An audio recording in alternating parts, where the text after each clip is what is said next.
Labarai da ɗumi-ɗuminsa.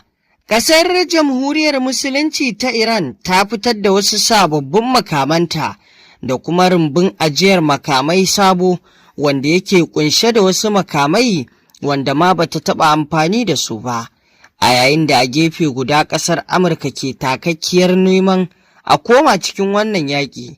Sannan kuma akwai wani batu da yake nuna cewa ƙasar nan ta Amurka da Isra'ila na shirin kawo wani sabon hari cikin ƙasar ta Iran. Kamar yadda ake batu cewa yarjejeniyar tsagaita wutan sati biyun nan idan ta cika, Donald Trump baya tunanin zai ƙara tsawaita wa'adin. Ƙasar Iran a yanzu a yayin da ake mata kallon cewar kamar makamanta sun ƙare a cikin wannan yaƙi da aka yi na kwanakin nan, wanda babu shakka har Trump ma yake faɗar cewar ya kasara ƙarfin ƙasar Amurka, ya kasara ƙarfin ƙasar Iran ɗin. A yanzu Iran fito da wannan sabuwar ma'ajiya ta makamanta da ta yi da sabbin makaman da ta bayyana su. A yanzu ya nuna Iran har yanzu da ƙarfinta.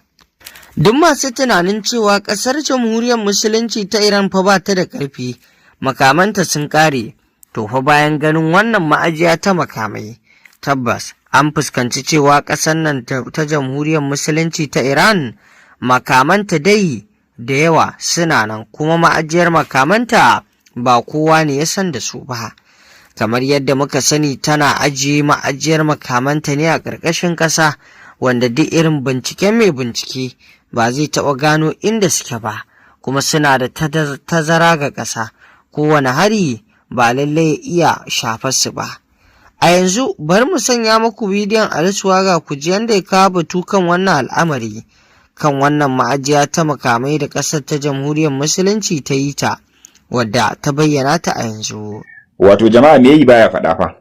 In dai aka ce wannan me yi ne baya faɗa kawai, sai dai a wayi gari a ga ya aiwatar kawai.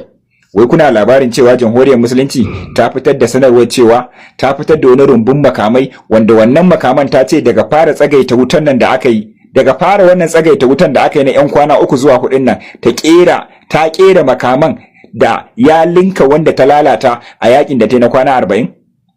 Ta linka shi. Wannan ba wai tsofi bane ko kuma wani rumbun makamai bane aka je aka samu aka ajiye. A'a, wa'annan su daga dan tsagaita wutan da aka yi na 'yan kwanaki ta linka su, wanda ta lalata na kwana 40 ta linka su. Duk da wa'ancan makaman fa tsofi ne, wasu sun kai shekara 20 da kerawa, wasu sun kai shekara 10 da kerawa, wasu sun kai shekara 15 da kerawa, wasu sun kai shekara 7 da kerawa, babu na wannan sabuwar shekarar. Amma daga fara tsagaita wutar da Jamhuriyar Musulunci ta fitar da rumbun makamai wanda ga baki ɗaya sabi ne, babu tsofi a ciki, kuma ya linka wanda ta lalata na kwana 40 din nan ya linka shi, wanda a yanzu idan koma faɗa za a yi sai ta linka, wato za ta bata wanda za ta linka bata wanda ta lalata su a baya. Kuma abin da zai baku mamaki, kun sani wa'annan fa wa'ancan tsofi ne, wa'annan kuma sabi ne na wannan sabuwar shekara. Sun fi wa'ancan gudu, sun fi su banna, kuma sun fi su masifa, sun fi su duk wani bala'i da kata'i yana cikin wa'annan sabon da ta kirkira. Yana cikin masifa da bala'i yana cikin wannan sabon da kirkira. Wa'ancan tun na shekara 20 zuwa 15 zuwa 17 ne aka kirkire su, su ne aka yi mana amfani da su, babu na wannan sabuwar shekarar. Amma yanzu daga fara tsagaita wutar nan, wannan wanda ta fitar da shi ya linka wanda ta lalata, kuma tana sa ran idan aka koma wannan karan da su za ta yi amfani. Har yanzu bata ɗauko tsofinta ba, bata shiga rumbun makamanta ba, bata shiga guraren da aka tabbatar da cewa ta fara taɓa rizab ɗinta na ƙarƙashin ƙasa ba, bata yi ba. Iya wa'annan kadai ya isa ya rikitar da duniya ko kuma ya rikitar da makiya, a daidai lokacin da makiya kuma suke jigilan makamai a kasashen Europe, kasashen duniya, ana iba da jirage, ana zuwa ana kai su kasashen da aka lalata musu, amma har yanzu ko rabin wanda aka lalata musu ba su suke ba.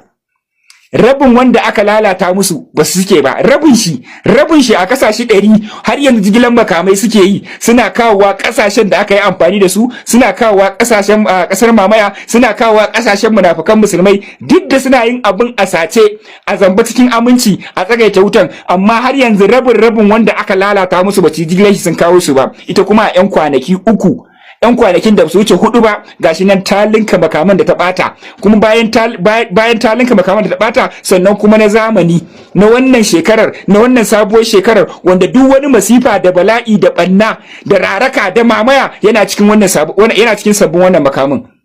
To yanzu dan girman Allah ta yaya jamhuriyar musulunci za su samu nasara a kanta? Shi yasa suka ce su ba sa bukatan ihu. Su da Trump zai yi hakuri ma ya daina wannan ihu. Ya koma gefe duk wani abin da yake niyyar yayi kawai yayi. Ba sai ya fito media ya ce zan muku kaza ba. Su idan suka tashi su a aikace suke yi. Shi kuma a baki yake yi. Amma sun ce ya faɗa, idan ya faɗa abin da ya faɗa ne su kuma za su masa a aikace. Abin da za su yi masa yake faɗa su za su yi masa a aikace. Wato mutanen nan ajali ne yake kiransu ba. Idan ka ji an ce ajali, to wallahi ajali ne yake kiran wa'annan turawan da yahudawan nan da kuma munafikan musulman nan. Ajali ne. Saboda ni Allah ya ba su dama a baya sun juya kasar gani suke yi sun kai sun fi karfin kowace kasa, to yanayin da jamhuriyar musulunci ta fito musu har yanzu gani suke yi za su iya da ita a cikin ɗan lokaci kaɗan. Shi yasa suke bala'in yin shiri, ita kuma take yin shirin da ya linka nasu, kuma kullun kallon su take yi, kuma ta ɗau alƙawarin cewa wallahi yakin da ta yi a kwana 40 ba ta yi komai ba. Yanzu ne idan aka taba ta za a san wace ce ita, sai ta rikirkita duniya, sai ta jijjiga duniya, sai ta gane cewa American da kasar mamaya da munafukan musulmai su ba komai bane. A lokacin za ta fito da karfinta da mamayarta da kuma izzarta, kuma dole a rabu da ita, kuma ba wanda ya isa ya dakatar da ita a wannan lokacin. Inda ta fito ta ce shiru ma magana ne, mu a aikace muke, ko kuma ku je ku ta haushi. Ku yi ta haushi amma muna jiran ku, ba za mu taba ku ba amma muna jiran ku taba mu. To ubangiji Allah ya ɗaukaka musulunci, ya kaskantar da kafirci, ya haɗa kawunan kan musulman duniya ga baki ɗaya, ya nuna mana munafukan musulmai abu.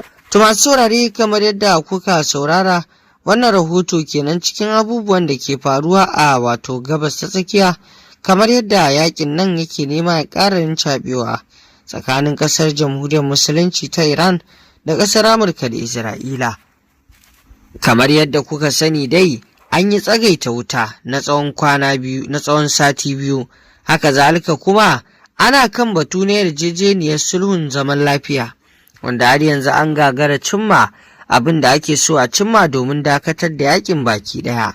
Kuma kamar yadda take a bayyana a halin yanzu shine wannan yaki zai yi wuya a samu yanda ake so na maslahar, saboda abu ne wanda mai shi ya rantse mara shi ya rantse. Haka zalika kamar yadda muka sani, ƙasar nan ta jamhuriyar musulunci ta Iran, Amurka na neman hana ta ne ta mallaki makamin nukiliya. Ita kuma Iran tana ganin babu wani abu a yanzu da zai dakatar da ita ya hana ta ƙera makamin nukiliya, saboda a yanzu babu wani abu da za ta yi ya zama mata tsaro da garkuwa sama da mallakar wannan makami na nukiliya. Kuma babu wani abu da zai sa ƙasar Amurka da Isra'ila su daina mata cin kashin da suke mata su ringa takalata sama da ta mallaki wannan makami nukiliya. A yau idan Iran ta mallaki makamin nukiliya ta bayyana ta mallake shi, to babu makawa ƙasar Amurka da Isra'ila ba za su ƙare mata wato rashin mutuncin da suke mata ba, saboda sun san Iran ba ta tsoron mutuwa, kuma ba za ta juri wato a takare ta ba, za ta iya amfani da makamin nukiliyar. A yanzu dai a gabas ta tsakiya abubuwan da ke faruwa kenan. Wannan ma'ajiyar makamai sabuwa da ƙasar Iran ta bayyana dole ta jijjiga ƙasar Amurka da Isra'ila, saboda adadin makaman da ke kunshe cikin wannan ma'ajiya, kuma duk sabbin makamai ne wanda ma bata yi amfani da su ba, kuma irin waɗannan suna nan da yawa. To masu saurare, ƙarshen rahoton kenan, me za ku ce kan haka? Mun gode.